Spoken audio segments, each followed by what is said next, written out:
بسم اللہ الرحمن الرحیم۔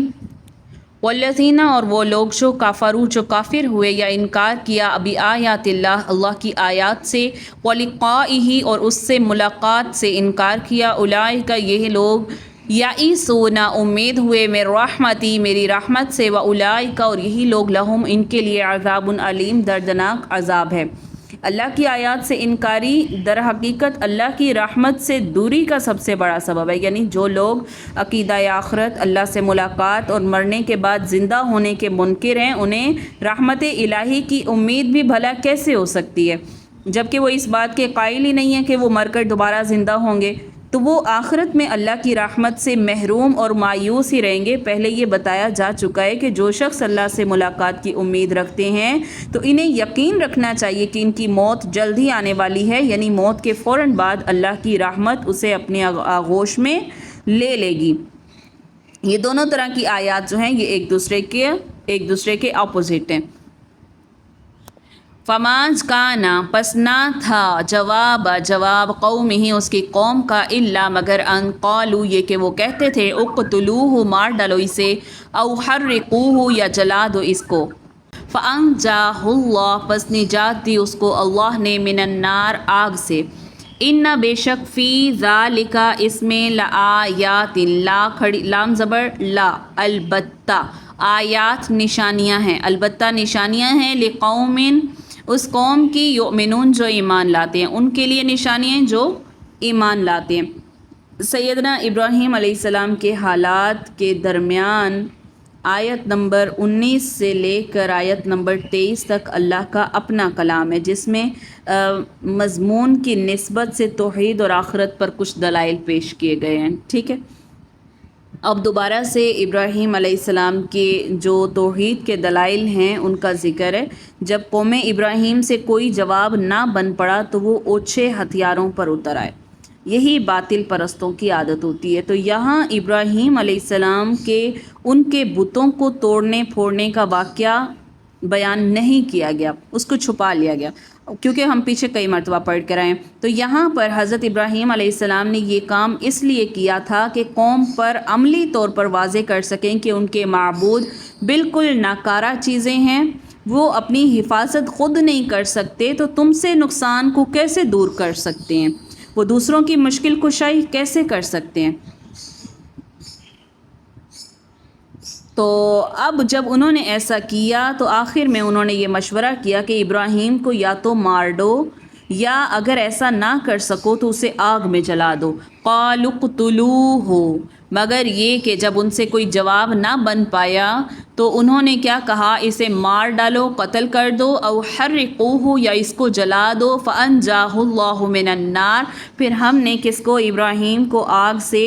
نجات دی۔ تو اب انہوں نے جو مشورہ کیا کہ ابراہیم کو مار دو، اگر ایسا نہ کر سکو کہ آگ میں جلا دو، تو آگ میں جلانے کے مشورے میں بھی دو پہلو ہیں، ایک یہ کہ اسے دکھ دینے والا آگ کا عذاب دے کر مارنا چاہیے، اور دوسرا یہ کہ شاید آگ کا عذاب دے کر یہ اپنی باتوں سے باز آنے کا وعدہ کر لے۔ تو ان لوگوں نے لمبا چوڑا آگ کا الاؤ تیار کیا، ابراہیم علیہ السلام کو اس آگ میں پھینک دیا، لیکن اللہ تعالیٰ نے آگ کو حکم دیا، وہ ابراہیم علیہ السلام کے حق میں ٹھنڈی ہو گئی، غیر مضر بن گئی، نقصان نہ پہنچانے والی بن گئی۔ تو ابراہیم علیہ السلام اس آگ میں اس طرح رہے جیسے کوئی شخص باغ اور گلزار میں رہتا ہے۔ اس میں نشانیاں یہ ہیں کہ ہر چیز کے کچھ طبعی خواص ہیں، اور یہ خواص جو ہیں یہ اللہ نے ہر ہی چیز میں رکھے ہوئے ہیں، تو ان خواص میں اللہ تعالیٰ جب چاہے تبدیلی لا سکتا ہے۔ جیسے آگ کا یہ خاصہ ہے، آگ کی یہ خاصیت ہے کہ اس کے اندر گرمی ہے، تپش ہے، جلانا ہے، تو اللہ تعالیٰ اگر چاہے تو اس کی خاصیت کو بدل سکتے ہیں، یعنی اسے ٹھنڈا کر سکتے ہیں، باغ کے مانند نرم و ملائم بنا سکتے ہیں۔ تو بعض اشیاء کے طبعی خواص سلب بھی اللہ تعالیٰ کر سکتے ہیں، ان میں تبدیلی بھی لا سکتے ہیں۔ اللہ کے بندوں کو اللہ کی مدد ضرور پہنچتی ہے، ٹھیک ہے، لیکن پہلے انہیں آزمائش کے دور سے گزارا جاتا ہے، اور ایسی خرق عادت یعنی کہ خلاف عادت کوئی چیز کا واقع ہونا صرف اس وقت ہوتا ہے جب اس کے بغیر کوئی چارہ نہ ہو۔ آگے آیت نمبر 25 ہے، وقال اور کہا، انما بے شک اتخذتم پکڑ لیا ہے، بنا لیا ہے تم، آخر میں تم نے، من دون اللہ اللہ کے علاوہ، اوثانن بتوں کو، تم بتوں کو لے کر بیٹھ گئے ہو اللہ کو چھوڑ کر، مودتا دوستی سے، بینکم اپنے درمیان، فی الحیات الدنیا دنیا کی زندگی میں، ثم یوم القیامتی پھر قیامت کے دن، یکفرو کفر کریں گے، یہاں پر معنی کریں گے انکار کریں گے، بعضکم ان کے بعض کم تمہارے بعض، ببعض بعض سے، ویلعنو اور لعنت کریں گے، بعضکم تمہارے بعضاً بعض کا، مطلب کہ دنیا کی زندگی میں جو تم بتوں کو لے کر بیٹھے ہو اور ان سے دوستی کر لی ہے، پھر قیامت کے دن ایک دوسرے کی دوستی سے تم لوگ انکار کر دو گے، ایک دوسرے پر لعنت بھیجو گے، ومأواہم اور رہنے کی جگہ جو تمہاری ہے، النار وہ آگ ہوگی، وما لکم اور نہیں ہوگا تمہارے لیے، من ناصرین کوئی مددگار نہیں ہوگا۔ تو اب اس میں کیا فرمایا کہ ایسا معلوم ہوتا ہے کہ یہ جملہ حضرت ابراہیم علیہ السلام نے آگ سے صحیح سلامت نکل آنے کے بعد کہا تھا، یعنی تم لوگوں نے آپس میں جو باہمی محبت، بھائی چارہ اور قومی شرازہ بندی کی بنیاد پر اس مشرکانہ رسوم کو جو بنا لیا ہے تاکہ ایسے مذہب کے نام پر ساری قوم متحد اور متفق رہے، تو ایسے اور آپس میں تمہاری ایک بنیاد بنی رہے، چاہے یہ بنیاد کتنی ہی غلط کیوں نہ ہو، جیسے کہ آج کل وطن پرستی، قوم پرستی، نسل پرستی اور ایسی ہی غلط بنیادوں پر لوگ متحد ہو جاتے ہیں، تو یہ بنیادیں کیا بنتی ہیں؟ فساد کا باعث بنتی ہیں، اور ان غلط قسم کی بنیادوں پر ہی لوگوں کو اکٹھا کیا جا سکتا ہے، اکٹھا رکھا جا سکتا ہے، ان میں باہمی محبت ہو سکتی ہے، بالکل اسی طرح محبت پرستی اور شرکی عقائد بھی ایسے ہی اتحاد اور اتفاق ان میں بھی ممکن ہے۔ تو بت پرستوں کی یہی آپس کی جو باہمی محبت ہے، تو حضرت ابراہیم علیہ السلام کو آگ میں ڈال کر انہوں نے انتقام لینے کا، ان کی یہ جو نفرت تھی، آپس کی محبت اپنے دین کی مخالفت، ابراہیم کو آگ میں ڈال کر ان سے انتقام لینے کا باعث بنی تھی۔ تو بعض مفسرین نے یہ وجہ بیان کی ہے کہ جب قوم نوح کے بتوں کے متعلق صحیح احادیث میں جیسے ذکر ہے کہ اس قوم نے 5 بڑے بزرگ جو بڑے بڑے عبادت گزار تھے انہیں دیکھ کر وہ کہا کرتے کہ ہمیں اللہ یاد آتا ہے، اور جب یہ بزرگ فوت ہو گئے تو پچھلوں کو اپنی عبادت میں وہ مزہ نہیں آتا تھا جو ان کی موجودگی میں آتا تھا، تو اب شیطان نے انہیں یہ پٹی پڑھائی کہ اگر وہ موجود نہیں رہے تم میں، کوئی بات نہیں، ان کے مجسمے بنا کر اپنے سامنے رکھ لو، تمہیں عبادت میں وہی لطف آئے گا جیسے ان کی موجودگی میں آتا تھا۔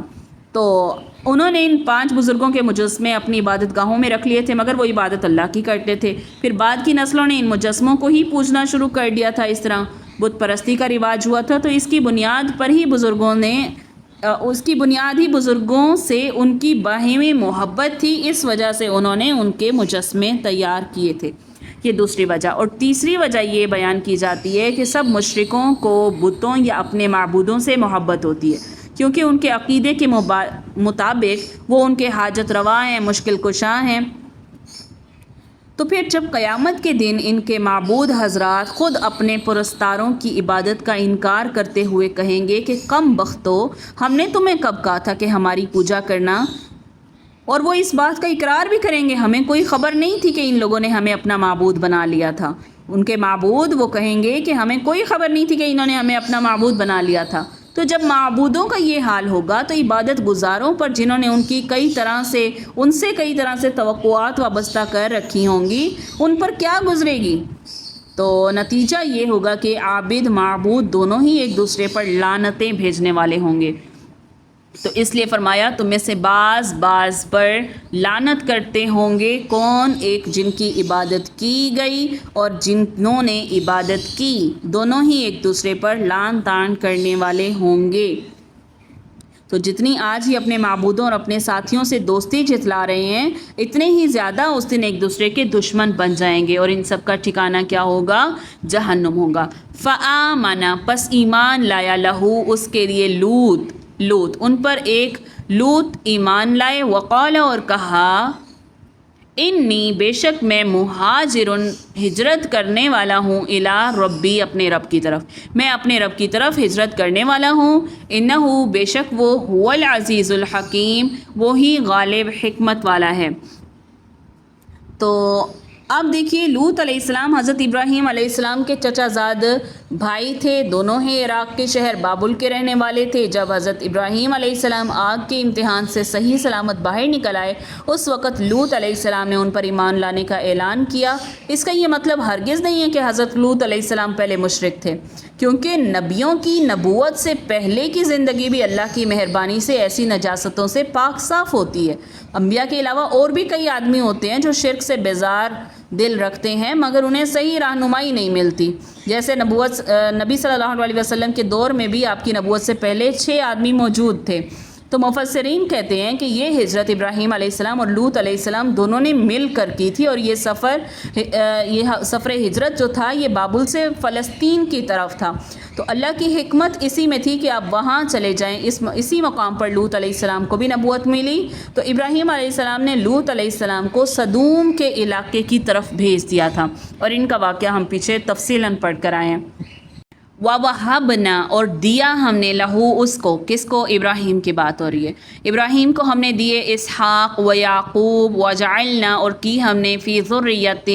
ان کی اولاد میں نبوت، ان کی اولاد میں پیغمبری کی، والکتاب اور کتاب، وآتیناہ اور دیا ہم نے اس کو اجرہ اس کا اجر، فی الدنیا دنیا میں ہم نے اس کا صلہ عنایت کیا، وانہ اور بے شک وہ فی الآخرۃ آخرت میں لمن الصالحین البتہ وہ صالحین میں ہوں گے، نیک لوگوں میں ہوں گے۔ تو ابراہیم علیہ السلام پر جتنے بھی آزمائش کے دور آئے ان سب میں آپ کامیاب رہے۔ جب ہجرت کی اس وقت آپ کی کوئی اولاد نہیں تھی، گھر بار وطن عزیز و اقارب چھوڑنے پر اللہ نے آپ کو اولاد عطا فرمائی، اور دل کہ وہ ان کا دل جو ہے وہ بہلا رہے، ٹھیک ہے۔ تو مزید یہ انعام فرمایا کہ نبوت آپ ہی کے خاندان سے مختص فرما دی، آپ کے بعد جتنے بھی نبی آئے آپ ہی کی نسل سے آئے۔ اس طرح آپ کو ابو الانبیاء بھی کہا جاتا ہے۔ ان میں سے صرف آخری نبی حضرت محمد صلی اللہ علیہ وآلہ وسلم ان کے دوسرے بیٹے اسماعیل علیہ السلام کی اولاد سے آئے، باقی سب اسحاق علیہ السلام بلکہ ان کے بیٹے یعقوب کی اولاد سے تھے، جنہیں اسرائیل بھی کہا جاتا ہے۔ یہ اسرائیل یعقوب علیہ السلام کا لقب۔ تو دنیا میں ایک تو یہ اجر دیا کہ نبوت کو ان کے خاندان سے مختص کر دیا، اور دوسرا اجر یہ دیا کہ آپ کو تمام لوگوں کا امام اور پیشوا بنا دیا۔ یہی وجہ ہے کہ آپ یہودیوں، عیسائیوں، مسلمانوں بلکہ اور بھی کئی مذاہب کے ہاں یکساں محترم ہیں، حتیٰ کہ مکہ کے مشرکین بھی اپنے آپ کو انہی سے منسوب کرتے تھے۔ تو اللہ تعالیٰ کی آپ پر مزید مہربانی یہ تھی کہ رہتی دنیا تک آپ کا ذکر خیر ان میں چھوڑ دیا۔ امت محمدیہ میں اس ذکر خیر کی صورت یہ ہے کہ ہر مسلمان پر واجب ہے کہ اپنی ہر نماز میں آپ پر درود پڑھے، اور آخر میں آپ کو اعلیٰ درجے کے صالحین جو انبیاء کی جماعت ہے ان میں اللہ تعالیٰ نے شامل فرمایا۔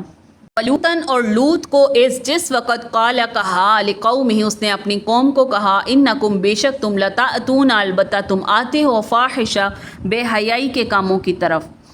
ما سبقکم نہیں کیا تم سے پہلے بہا اس کام کو تم سے پہلے کسی نے نہیں کیا، من احدین کسی ایک نے بھی، من العالمین تمام جہانوں میں کسی نے تم جیسا یہ کام نہیں کیا۔ انکم کیا بے شک تم لتأتون الرجال البتہ آتے ہو مردوں کے پاس، وتقطعون تا شروع میں مانا تم، قطع توڑتے ہو کاٹتے ہو، سبیلا راہ کو، وتأتون اور کرتے ہو، فی نادیکم مجلس کے بیچ، منکر بے حیائی اپنی مجلسوں میں بے حیائی کے کام کرتے ہو۔ فما کانا فاپس ما نہیں، کانا تھا جواب قومہ اس کی قوم کا، الا مگر ان یہ کہ قالوا وہ کہتے تھے، ائتنا لے آ ہمارے پاس، بعذاب اللہ اللہ کا عذاب، ان کنت من الصادقین اگر تو سچوں میں سے ہے ہم پر وہ عذاب لے آ جس کا تو دعویٰ کرتا ہے۔ تو تقطعون السبیل جو لفظ آیا ہے وہ تقطعون کاٹتے ہو راہ، اس کے 2 مطلب ہیں۔ ایک تو ترجمے سے واضح ہے، ان لوگوں کی صرف یہی بد عادت نہیں تھی کہ وہ لونڈے بازی کرتے تھے، بلکہ مسافروں کی راہ تکتے رہتے تھے۔ جب انہیں اپنے ساتھ جب وہ ان کی بستی میں آتے تو ان سے لواطت کرتے، پھر اس کا مال اسباب اور ان کی رقم جو ہوتی تھی چھین کر انہیں اپنی بستی سے باہر کر دیتے تھے۔ دوسرا مطلب یہ ہے کہ وہ عورتوں کو چھوڑ کر مردوں سے اپنی خواہش پوری کر کے جو انسانی بقا ہے اس کی جو فطری عمل ہے اس کو قطع کرتے تھے، اس راستے کو قطع کرتے تھے، چھوڑتے تھے۔ تو اب یہ لوگ اجتماعی قسم کی لواطت کرتے تھے، مثلاً جب کوئی مسافر یا خوبصورت لڑکا ان کے ہتھے چڑھ جاتا تو اسے اپنے ڈیرے پر لے جاتے، باری باری ایک دوسرے کے سامنے اس سے لواطت کرتے اور اس میں کوئی شرم محسوس نہیں کرتے تھے۔ اپنی مجالس میں ایک دوسرے سے انتہائی گھٹیا اور بے حیائی کا لفظ استعمال یہاں پر کیا جا سکتا ہے، اتنا گھٹیا کام کرتے تھے۔ تو اب یہاں پر قرآن نے خود یہاں پر بتایا، دیکھیے وَتَقْطَعُونَ السَّبِيلَ اِنَّكُمْ لَتَأْتُونَ الرِّجَالَ، بے شک تم آتے ہو مردوں کے پاس، وَتَقْطَعُونَ السَّبِيلَ اور کاٹتے ہو راہ کو، وَتَأْتُونَ فِي نَادِيكُمُ الْمُنْكَرَ اور مجلسوں میں ناپسندیدہ کام کرتے ہو، یعنی سب مجلس میں باری باری۔ فَمَا كَانَ جَوَابَ قَوْمِهِ، تو نہیں تھا اس کی قوم کا جواب، الا مگر یہ کہ انہوں نے کہا کہ اب کیا ہے، منکرین حق کا یہ جواب عموماً ہر قوم دیتی آئی ہے، وہ انبیاء کو اور ان کی دعوت کو جب جھوٹا سمجھتے ہیں اور ان کے پاس جب کوئی جواب نہیں بچتا دلائل کا، تو وہ کہتے ہیں کہ جس عذاب کا تم ذکر کرتے ہو، جس کے ذریعے ہمیں ڈراتے ہو، اتنے ہی پاک باز ہو اور ہم اتنے گھٹیا لوگ ہیں، تو تم یہاں سے ایک تو نکل جاؤ اور دوسرا نصیحت کرنا چھوڑو اور جس عذاب کی بات کرتے ہو لے آؤ ہمارے اوپر اگر تم اتنے ہی سچے ہو۔ قال کہا رب انصرنی، اے میرے رب مدد دے مجھ کو، علی القوم المفسدین، فساد کرنے والی قوم پر۔ جب ان لوگوں کی سرکشی اور مخالفت اس حد تک پہنچ گئی تو لوط علیہ السلام اور ان کے راہ راست پر جب ان کے راہ راست پر آنے سے مایوس ہو گئے تو اس وقت آپ نے اللہ سے دعا کی کہ جس طریقے سے تو مناسب سمجھے میری مدد فرما اور مجھے ان لوگوں سے نجات دے دے۔ ولما، اور جب جاءت آئے رسلنا، بھیجے ہوئے، رسول پیغمبروں کی جمع ہے، بھیجا ہوا رسول، رسول کی جمع رسل، بھیجے ہوئے ہمارے۔ اب وہ بھیجے ہوئے یہاں فرشتے نہیں، یہاں فرشتے مراد ہیں، یہاں نبی مراد نہیں ہے۔ آگے جب آپ پوری آیت کو دیکھیں گے تو آپ کو سیاق و سباق سے اندازہ ہو جائے گا کہ ہم نے رسول کا ترجمہ رسولوں میں کرنا ہے یا کس سینس میں کرنا ہے۔ تو دیکھیے ولما، اور جب جاءت آئے رسولنا، ہمارے بھیجے ہوئے، ابراہیم کے پاس، بالبشرا، خوشخبری لے کر، خبر لے کر آئے، قالو، انہوں نے کہا، انا، بے شک ہم مہلکو، ہم ہلاک کرنے والے ہیں، اہل رہنے والے، ہذہ القریہ، اس بستی کے رہنے والوں کو، ان اہلہا، بے شک اس کے رہنے والے، کانو ہیں، ظالمین، ظالم ہیں، نافرمان ہیں۔ تو حضرت لوط علیہ السلام کی دعا کو اللہ نے قبول کیا اور اس بدکار قوم کی بستی کو ہلاک کرنے اور لوط علیہ السلام کو نجات دینے کے لیے اللہ نے اپنی طرف سے فرشتے بھیج دیے۔ پہلے یہ فرشتے انسانوں کی شکل میں حضرت ابراہیم علیہ السلام کے پاس آئے تھے، پیچھے پڑھا ہے ہم نے۔ حضرت ابراہیم علیہ السلام ان کی مہمانی کے لیے بچڑا بھون کر لائے تھے، مگر جب ان مسافروں نے کھانے کی طرف ہاتھ تک نہ بڑھایا تو ابراہیم علیہ السلام دل میں ڈر گئے۔ جب فرشتوں نے بتایا کہ ہم فرشتے ہیں اور آپ کو ایک بیٹے کی بشارت دینے آئے ہیں تو ابراہیم علیہ السلام کا ڈر جاتا رہا۔ قال، کہا، ان، بے شک، فیہا لوطن، لوط اسی میں ہیں، قالو، تو انہوں نے کہا، نحن، ہم، اعلم، ہم زیادہ جانتے ہیں، بمن فیہا، اس کو جو اس میں ہے، ہمیں سب معلوم ہے، جو لوگ یہاں رہتے ہیں ہمیں سب معلوم ہے۔ لننجینہ، البتہ ہم نجات دیں گے اسے، واہلہ، اور اس کے رہنے والوں کو، الا امرأتہ، مگر اس کی بیوی کے علاوہ، کانت، وہ ہے، من الغابرین، پیچھے رہنے والوں میں، ولما، اور جب ان جاءت، وہ آئے، رسلنا، ہمارے بھیجے ہوئے، لوط کے پاس آئے، سی ابہم، ناخوش ہوا ان سے، وواقع، اور تنگ ہوا، بہم، ان کے ساتھ، ذرعن، دل میں، وقالو، اور کہا انہوں نے، لا تخف، مت خوف کھا، ولا تحزن، اور مت غم کھا، نہ خوف کر، نہ رنج کیجئے، انا، بے شک ہم، منجو کا، نجات دینے والے ہیں آپ کو، واہلک، اور آپ کے گھر والوں کو، الا امرأتک، سوائے آپ کی عورت کے، کانت، ہے وہ، من الغابرین، پیچھے رہ جانے والوں میں ہے۔ اس خوشخبری کے بعد فرشتوں نے جو ابراہیم علیہ السلام کو سنائی ہے اور انہیں اپنا اصل مقصد بتایا ہے کہ ہم کس مہم پر بھیجے ہوئے ہیں، تو وہ جو سامنے بستی نظر آ رہی ہے تو ہمیں حکم دیا گیا ہے ہم اسے تباہ و برباد کر دیں، فرشتوں نے فرمایا، لیکن اس بستی کے باشندے اللہ کے نافرمان ہیں۔ اور دوسرا، فرشتوں نے اشارہ کیا کہ یہ وہی صدوم کا علاقہ تھا جہاں خود ابراہیم علیہ السلام نے لوط علیہ السلام کو تبلیغ کے لیے بھیجا تھا۔ وہ فوراً بول اٹھے، تو وہاں تو لوط بھی موجود ہیں، کیا تم اس کے وہاں ہوتے ہوئے اس بستی کو تباہ و برباد کرو گے؟ تو اس آیت میں اتنی ہی بات ذکر کی گئی ہے، لیکن دوسرے مقام پر آئے گا آگے کہ یجادلنا فی قوم لوط، تو یعنی حضرت ابراہیم علیہ السلام نے فرشتوں سے پوری طرح بحث کی تھی کہ لوط علیہ السلام کے علاوہ فلاں ایماندار بھی موجود ہے اور فلاں بھی ہے، تو ان لوگوں کے ہوتے ہوئے تم کیسے اس بستی کو ہلاک کرو گے؟ تو فرشتوں نے کیا جواب دیا تھا کہ ہمیں پوری طرح معلوم ہے کہ کون کون ایماندار موجود ہے، ہم پہلے ان کو بچانے کی صورت بنائیں گے، تبھی ایسی بستی کو غارت کریں گے۔ البتہ لوط کے گھر والوں میں سے صرف لوط کی بیوی ہوگی جو اس عذاب سے دوچار ہوگی، کیونکہ وہ اپنے خاوند کی وفادار نہیں ہے بلکہ خیانت کرنے والی ہے، خائن ہے۔ فرشتوں کے اس جواب سے ابراہیم علیہ السلام سمجھ گئے کہ اب اس بستی کی شامت آ کے رہے گی۔ دراصل وہ اپنی طبیعت کی نرمی کی وجہ سے چاہتے یہ تھے کہ اس ظالم قوم کو سنبھلنے کے لیے کچھ مزید مہلت مل جائے، مگر ان کی یہ خواہش پوری نہ ہو سکی کیونکہ عذاب الہی کا نزول طے ہو چکا تھا۔ ولما، اور جب یہاں سے ولما ان جاءت رسلنا لوطا سیء بهم وضاق بهم ذرعا وقالوا لا تخف ولا تحزن، یعنی فرشتے وہاں ابراہیم علیہ السلام سے رخصت ہو کر سیدھے حضرت لوط علیہ السلام کے گھر پہنچے، اب صرف انسانی شکل میں نہیں بلکہ بے ریش خوبصورت لڑکوں کی شکل میں آئے، جو قوم لوط کے اوباش لوگوں کے لیے ایک جو ان کے اندر کشش تھی وہ ایک طرح کی ظاہر ہو رہی تھی۔ ان کو دیکھ کر لوط علیہ السلام کے دل میں سخت ڈر پیدا ہوا کہ یہ اب ان جو اوباش لوگ ہیں ان سے وہی سلوک کریں گے جو مسافروں، مہمانوں اور راہگیروں سے کیا کرتے ہیں۔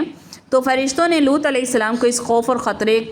کا اندازہ لگا کر فوراً ان سے کہا کہ آپ کے ڈرنے اور غمگین ہونے کی کوئی وجہ نہیں ہے، ہم انسان نہیں ہیں بلکہ ہم فرشتے ہیں، ہم خود ان سے نمٹ لیں گے۔ یہاں پر بھی کچھ تفصیلات حذف کی گئی ہیں جو ہم پیچھے پڑھ کر آئے ہیں۔ تو لوط علیہ السلام اس علاقے کے قدیمی باشندے نہیں تھے، پرانے رہنے والے نہیں تھے، بلکہ ابراہیم علیہ السلام کے ساتھ بابل سے ہجرت کر کے پہلے فلسطین آئے تھے، پھر ابراہیم علیہ السلام کے حکم سے یہاں سدوم بھیجے گئے تھے۔ لیکن آپ کی جو بیوی تھی وہ اسی بدماش قوم کی بیٹی تھی، نبی کی صحبت بھی اسے اپنے قوم اور بھائی بندوں کی گندگی سے پاک نہیں کر سکی تھی، اور نبی کے بجائے اپنے بھائی لوگوں کا وہ ساتھ دیتی تھی، اور اگر حضرت لوط علیہ السلام کے ہاں کوئی مہمان آتا تو فوراً ان کو مخبری کر دیتی تھی۔ وہ اپنے خاوند کی بجائے اپنے جو قوم کے لوگ تھے ان کے ساتھ وفادار اور انہی کی ہمراز تھی۔ تو فرشتوں نے لوط علیہ السلام سے نجات دلانے کے لیے فرشتوں نے لوط علیہ السلام سے کہا کہ پہلے ظالم قوم سے نجات دلانے کے لیے یہاں پر آئے ہیں، اس لیے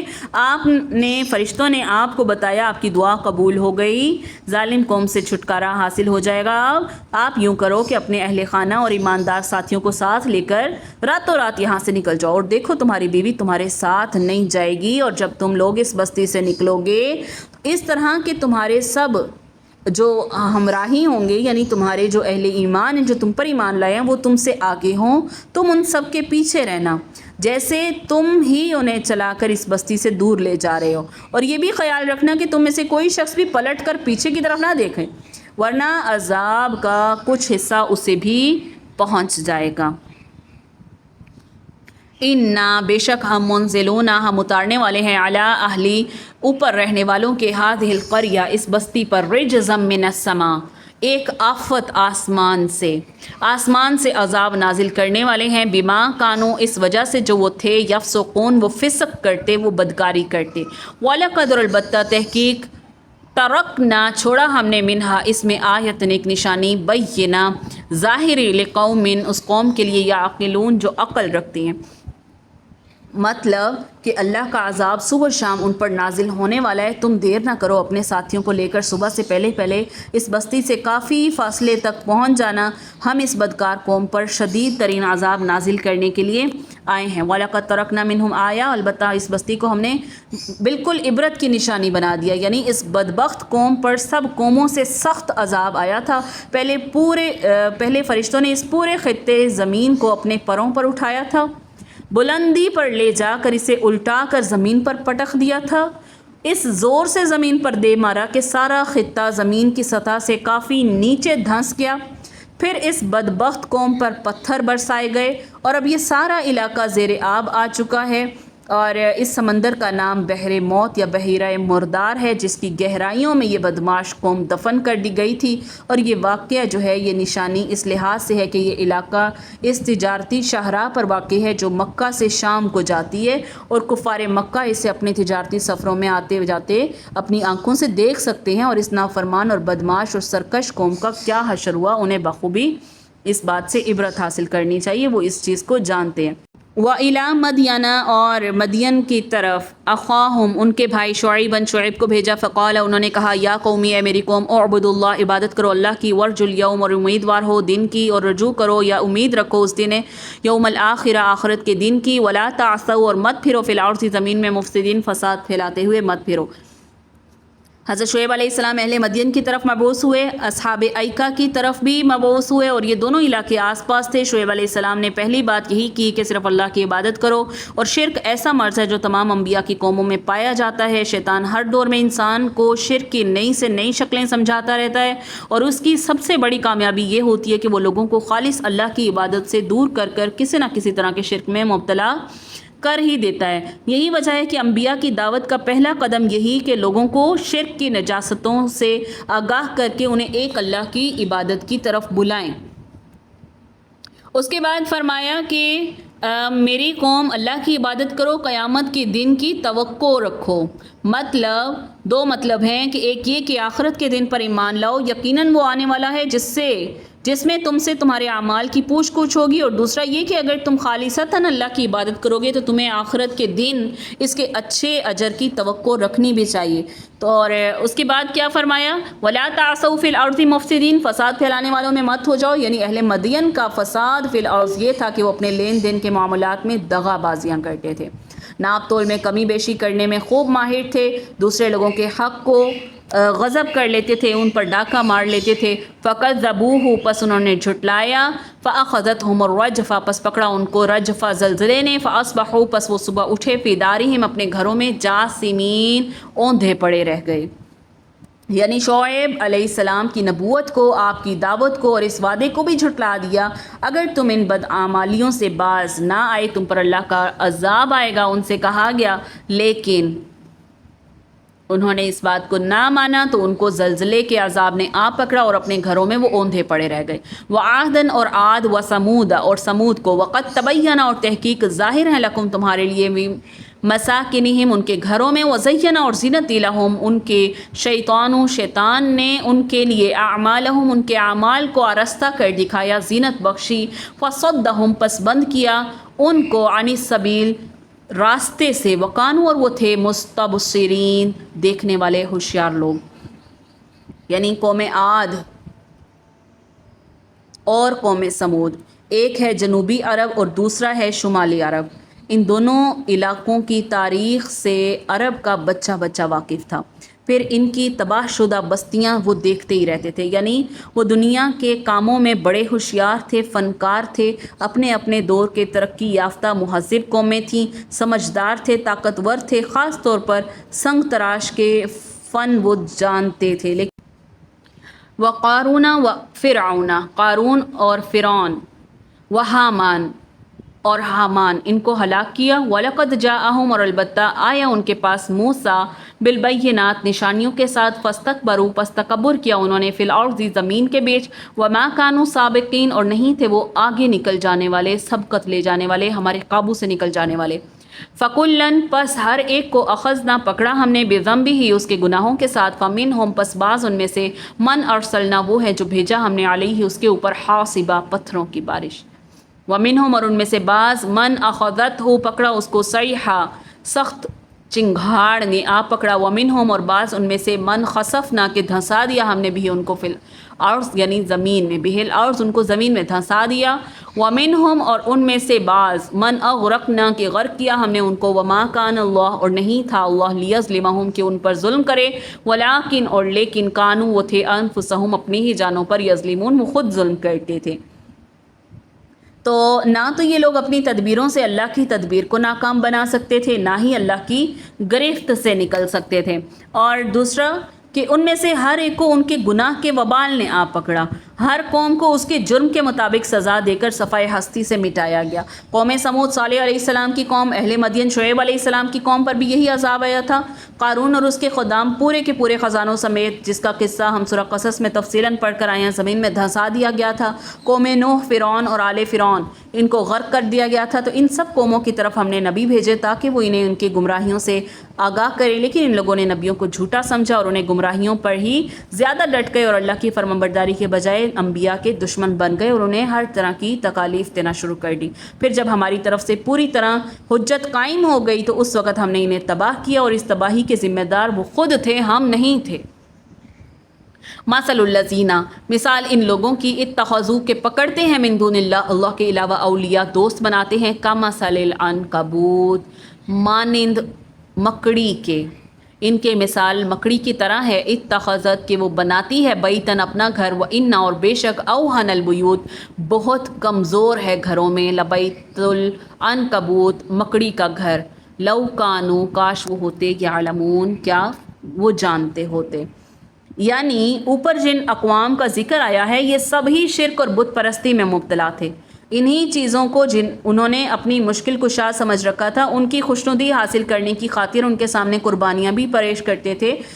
نذرانے نیازیں بھی، ان کے چڑھاوے بھی چڑھاتے تھے، تو اس امید پر کہ ہمارے جو سرپرست حضرات ہیں وہ ہم سے خوش ہیں اور مصیبت کے وقت یہ ہمارے کام آئیں گے. مگر ان مشرکوں کے معبودوں یا ان سرپرستوں کی جو مثال ہے وہ مکڑی کے گھر جیسی ہے، جو اس قدر کمزور ہے کہ انگلی کی ایک ہلکی سی جنبش سے تار تار ہو جاتا ہے، گر پڑتا ہے. اور اسی طرح ان مشرکوں پر جب اللہ کا عذاب آیا تو اس عذاب کی پہلی اور ہلکی سی ضرب سے ہی ان کی تمام تر توقعات تار تار ہو گئیں اور ان کے معبود جہاں تھے وہیں کے وہیں پڑے رہ گئے.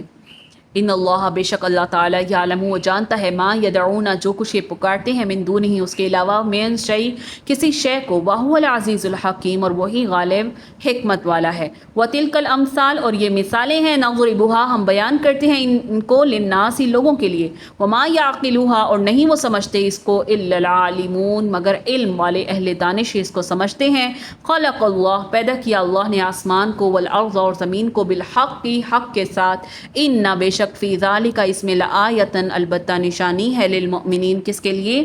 ایمان لانے والوں کے لیے اس میں نشانی ہے. تو اب یہاں پر آیا یہ جس چیز کو اللہ کے علاوہ پکارتے ہیں، چاہے وہ کچھ بھی ہو، اللہ اس سے جانتا ہے اور اللہ اس سے غالب حکمت والا ہے. یعنی جن جن چیزوں کو یہ لوگ اللہ کے علاوہ پکارتے ہیں ان کی حقیقتیں کچھ بھی نہیں ہیں. اور دوسرا مطلب کہ اللہ کو نہ تو ان معبودان باطل کی رفاقت مطلوب ہے کیونکہ خود ہی سب سے زیادہ وہ زبردست ہے، سب پر غالب ہے، نہ ہی ان سے کسی قسم کی مشورے کی ضرورت ہے کیونکہ وہ حکیم مطلق ہے، اپنے ہر کام کے حکمت اور مصلحت سے خوب واقف ہے.